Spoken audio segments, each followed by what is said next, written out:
ఓం సాయిరాం. బాబా భక్తులందరికీ కూడా నమస్కారం అండి. అందరూ కూడా సుఖంగా సంతోషంగా ఎప్పుడూ కూడా ఆనందంగా ఉండాలి అని చెప్పి ఆ బాబాగారి తరపున నేను కూడా మనస్ఫూర్తిగా కోరుకుంటున్నాను.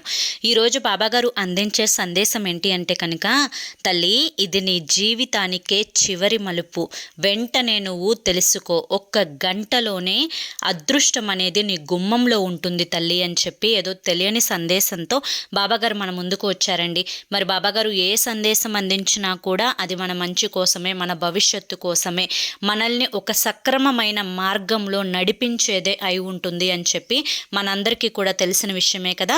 మరి సందేశం వినే ముందు చాలామంది కూడా చెప్పుకోలేనటువంటి సమస్యలతోటి సతమతమైపోతూ వాటిని ఎలా తీర్చుకోవాలో తెలియక ఇబ్బంది పడిపోతూ ఉంటారు. అటువంటి వారి కోసం శ్రీ షిరిడి సాయిబాబా ఆశీస్సులతో జ్యోతిష్యం చెప్పబడును గురూజీ శివరామరాజు గారు. Phone number 9959942255. ఈ స్క్రీన్ మీద కనిపిస్తున్న నెంబర్కి అయితే వెంటనే కాంటాక్ట్ అవ్వండి. భార్యాభర్తల మధ్య సమస్యలు, స్త్రీ మరియు పురుషుల మధ్య వశీకరణ, భార్యాభర్తల మధ్య వశీకరణ కూడా 100% జరపబడును. ఎటువంటి సంతాన సమస్యలకైనా కానీ గురువు గారి దగ్గర చక్కటి పరిష్కారం అనేది దొరుకుతుందండి. అలాగే ప్రేమ, పెళ్లి, ఉద్యోగం, రాజకీయం, సంతానం లేక ఇబ్బంది పడతాం, భార్యాభర్తల మధ్య గొడవలున్నా, అప్పుల సమస్యలున్నా, శత్రువుల సమస్యలున్నా, ఎటువంటి సమస్యలకైనా కానీ గురువు గారికి ఒక్క ఫోన్ కాల్ చేయండి, వెంటనే మీకు సమస్య నుంచి పరిష్కారం దొరుకుతుంది. మాకున్నటువంటి ఎన్నో రకాలైన సమస్యలను గురువు గారు రోజులలోనే పరిష్కరించారు. కనుకనే ఈరోజు మేము ఆనందంగా ఉండగలుగుతున్నాము. అలాగే చాలామంది జీవితాల్లో కూడా గురువు గారు అదృష్టాన్ని తెప్పించారండి. మీ జీవితాల్లో కూడా అదృష్టం దక్కాలి అంటే ఎన్నో ప్రయత్నాలు చేసి ఉంటారు కదా. చివరి ప్రయత్నం అనుకోనైనా కానీ ఒక్కసారి ఈ నెంబర్కి కాంటాక్ట్ అవ్వండి. సమస్యల నుంచి బయటపడి ఆనందంగా జీవితంలో ముందడుగు వేయండి. ఇక ఆలస్యం చేయకుండా మనం బాబాగారి యొక్క సందేశం ఏంటో తెలుసుకుందాం.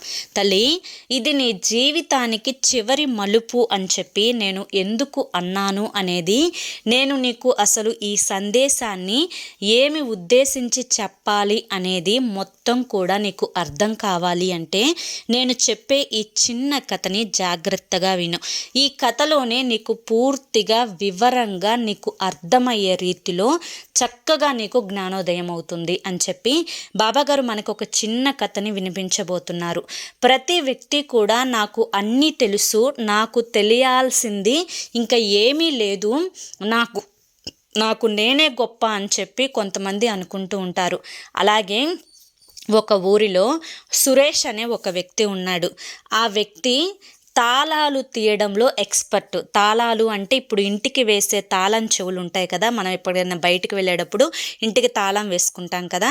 అయితే ఆ తాళాలప్పుడు ఎప్పుడన్నా తాళం చెవిపోతే ఆ తాళం అనేది చాలా సునాయాసంగా అతను చిన్న చిన్న ట్రిక్స్ను ఉపయోగించి, అంటే పిన్నీసులు, పక్క పిన్నీసులు, ఒక్కొక్కసారి ఆ తాళం కప్పు ఉంటుంది కదా, దాన్ని కొంచెం చేతితోటి క్రాస్ చేసి, అంటే దాని మీద ఒక దెబ్బ వేసి అలా ఈజీగా సునాయాసంగా తాళాలు అనేవి తీస్తూ ఉంటాడు. ఆ ఊరిలో ఆ సురేష్ కంటూ ఒక పేరుంది. అబ్బో, వీడు ఏ తాళమైనా కానీ తీసేస్తాడు. బీరువా తాళాలైనా కానీ, లేకపోతే ఇంటి తాళాలైనా కానీ, లేకపోతే ఏదన్నా మరొక బండి తాళాలైనా కానీ, ఏవైనా కూడా తీసేస్తాడు అని చెప్పి అతనికంటూ ఒక ప్రత్యేకమైన పేరు ఉందన్నమాట. అయితే ఆ ఊరిలోనే ఒకరోజు ఒక ప్రోగ్రాం అనేది కంటెంట్ చేశారు. ఆ ప్రోగ్రాంలో చిన్న చిన్న పోటీలు అనేవి పెడతారనమాట. ఆ పోటీలలో ఈ యొక్క సురేష్ అనే వ్యక్తి కూడా పాల్గొనాలి అని చెప్పి అనుకున్నాడు. ఇంతకీ పోటీ ఏంటి అంటే కనుక ఒక స్విమ్మింగ్ పూల్, అది కొన్ని అడుగుల లోతు ఉంటుందన్నమాట. ఆ స్విమ్మింగ్ పూల్లో ఒక ఇనుప బాక్స్, అంటే ఆ బాక్స్ ఏ విధంగా ఉంటుంది అంటే కనుక మనకి ఒక పంజరం ఉంటుంది కదా, ఆ చిలక పంజరం 4 వైపులా కూడా ఖాళీ ఉంటుంది. నెట్ అంటే ఒక మెస్సు లాగా అనమాట. అందులో నుంచి గాలి పోతుంది, వెలుతురు పోతుంది, నీరు పోతుంది, అలా మెస్సు లాగా. అయితే దానికి ఒక ద్వారం ఉంచి ఆ ద్వారానికి తాళం వేసేస్తారు. అయితే ఆ తాళం వేసిన అంటే ఆ యొక్క ద్వారం లోపలి నుంచి మనిషిని పంపించి బయట తాళం పెట్టేస్తారు. ఆ యొక్క ఆ వలని, అంటే ఆ యొక్క పంజరాన్ని ఆ మనిషితో పాటుగా నీటిలో దించేస్తారనమాట. ఎవరైతే ముందుగా తాళాన్ని తీసి బయటికి వస్తారో ఆ వారికి 30,000 రూపాయల బహుమతి అనేది ఉంటుందన్నమాట. అయితే ఇక ప్రతి ఒక్కరూ కూడా సురేషే గెలుస్తాడు అని చెప్పి అనుకుంటూ ఉంటారు. ఇక పోటీ మొదలైంది. సురేష్ అయితే ఆ తాళం తీయడానికి ఎన్నో ప్రయత్నాలు చేస్తూ ఉంటాడు. ఆ తాళం ఎలా వస్తుందా అని చెప్పి రకరకాల ప్రయత్నాలు చేస్తూ ఉంటాడు. ఎటు నుంచి ఈ యొక్క ద్వారం ఓపెన్ అవుతుందా, ఎలా బయటికి రావాలా అని చెప్పి ఎన్నో రకాలుగా ప్రయత్నిస్తూ ఉంటాడు.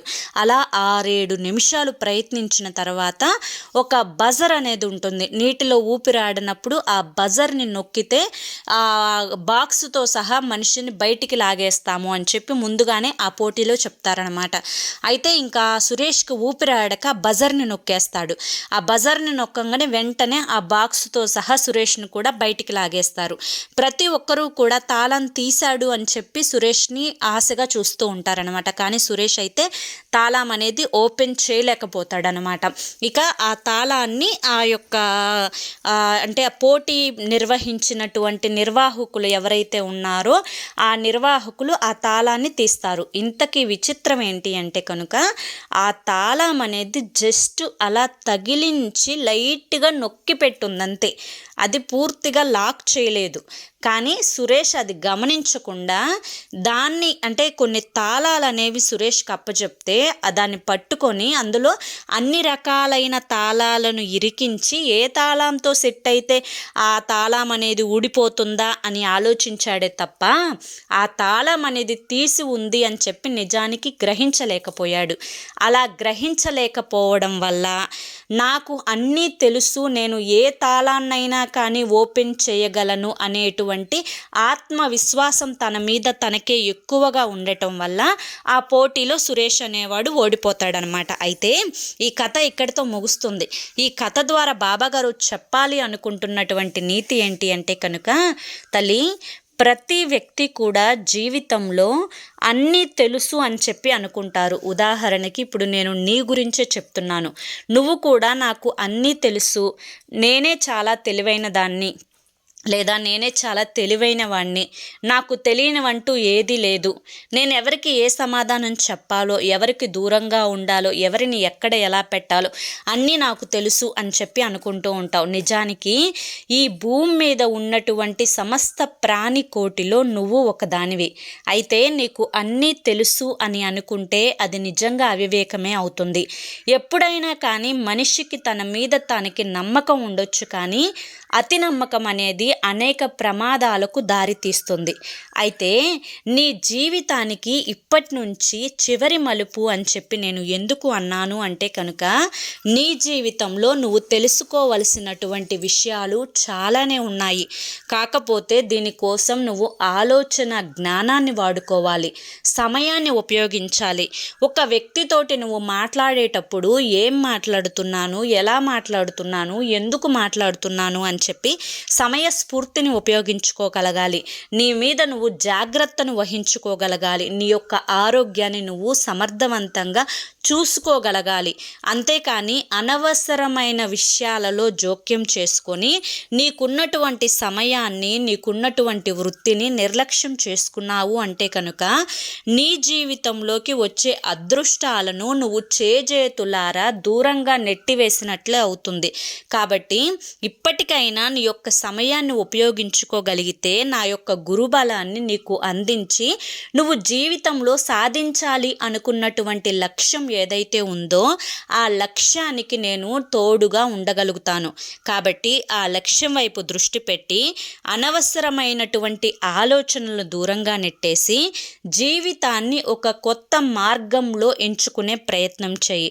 అప్పుడే నువ్వు ఏది అనుకుంటే అది నెరవేరిన సమయంలో నీ జీవితంలో అదృష్టాలంటే అదృష్టాలు నీ గుమ్మంలోకి అడుగు పెడతాయి. ఇది తెలుసుకొని నువ్వు ప్రవర్తించాలి అని చెప్పి బాబాగారు మనకి ఒక చక్కటి సందేశాన్ని అందించారండి.